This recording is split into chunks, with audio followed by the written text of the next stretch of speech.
Okay, so we have learned till vegetation of monsoon type of climate. Monsoon type of climate has a very varied vegetation.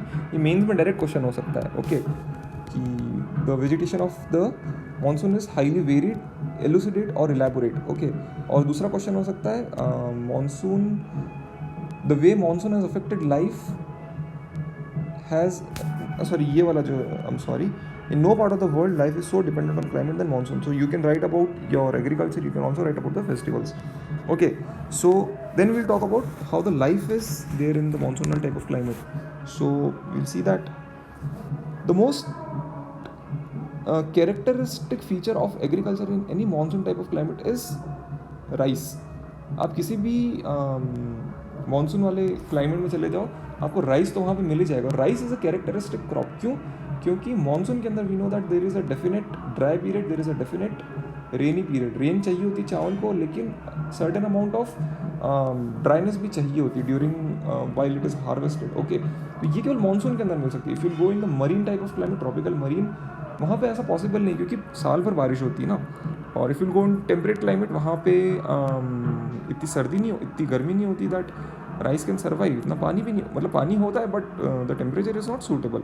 So this line is very important that paddy is a characteristic of monsoon type of climate. Okay, paddy भी अलग अलग तरीके होती है, dry paddy and wet paddy. So Orissa और यहाँ पे wet paddy होती है. In parts of western UP, Punjab, Haryana, यहाँ पे ड्राई पैडी का भी कल्टिवेशन होता है.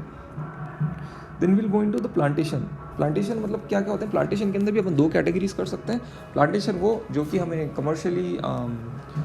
Commercially viable income, commercially viable crops जो होते हैं, तो यहाँ पे भी डिवीजन कर सकते हैं अपलैंड और लोलैंड के अंदर. तो लोलैंड मतलब प्लेन्स वाले के अंदर क्या क्या हो गया? कॉटन हो गया, शुगर केन हो गया, जूट हो गया, बैम्बू हो गया, ठीक है. और अपलैंड के अंदर क्या क्या हो जाएगा? टी, कॉफ़ी मेनली, ठीक है. तो टी और कॉफ़ी से रिलेटेड कुछ फैक्ट्स थे, वो मुझे पता नहीं थे. The tea originated in China, coffee originated in Ethiopia और अरेबिया. अगर तुम्हें पता हो, coffee was first introduced in India by Baba Budan. Baba Budan, he travelled from this Afghanistan region, Iran region, Afghanistan region, and then he came into India and then settled in the Baba Budan Hills in the Karnataka region. So that region is also very famous for coffee. और मेरी ज़िंदगी में मैंने पहली बार coffee है ना कर्नाटका में ही देखी. We went to a temple in Karnataka. It was in Coorg. Coorg is in Western Ghats. तो वहाँ पे है ना, मतलब near the temple region, people had they were drying their coffee. तो I asked someone that what is it? तो उन्होंने बोला ये तो कॉफ़ी है. अरे वाह, कॉफ़ी. तो first time I saw coffee in Karnataka only. Okay, तो वो बाबा बूदन हिल्स वाला ही रीजन है, कूर्ग के आसपास. ओके, सो लोलैंड के अंदर हाँ, शुगर केन, कॉफ़ी, कॉटन हो गया, जूट हो गया. अपलैंड के अंदर tea first originated in China. And who is the largest producer? I have no idea. Coffee के अंदर coffee originated in Ethiopia and Arab region, and currently Brazil is the highest cultivator of coffee. हमने क्या पढ़ा था पिछले lesson के अंदर, equatorial वाले के अंदर, दैट